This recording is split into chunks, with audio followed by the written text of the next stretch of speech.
Ayan, good morning guys. Magluluto tayo ngayon ng kinamatisang salay-salay guys. Ayan. Ayan, kita nyo mo ng kamatis ha. Ayan, ayan lang natin yan. Buo-buo lang yan guys. At hayaan natin kusang sumabog yan. Maya-maya natin lalagay yung isda pagka sabog na yan o pamutok na yan. Ayan guys, yung ating talbos ng kamote ng kapitbahay. At ang salay-salay na inutang.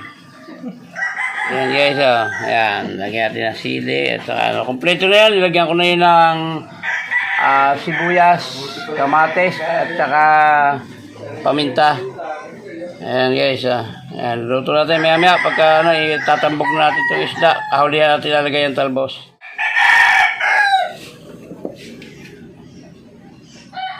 Ayan guys, malapit natin ilagay yung ano. Lagyan ko na rin ng asin yan, kaya lang baka kulang pa. Dadagdagan na lang natin.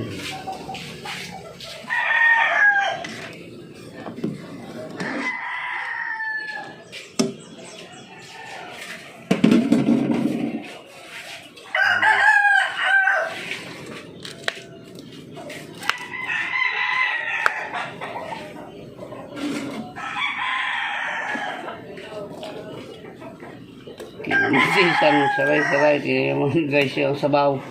Talagang kahit bagong anak ay pwede.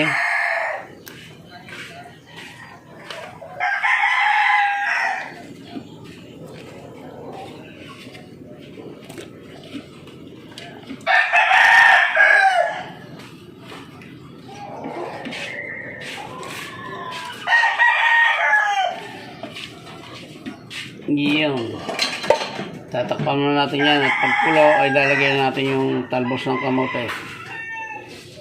Lagyan muna natin para yung ano, lagyan natin ng bitchin. Okay,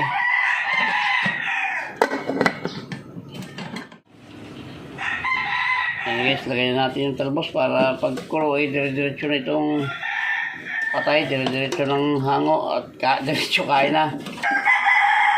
Madali kasing madurog yung isda na yan guys. At ano lang yan, malambot na uri ng isda yan. Yan, titikman lang natin mamaya. Sure ako matabang pa ito. Dadagdagan lang natin ng konti kasi. Yan, takpan na natin.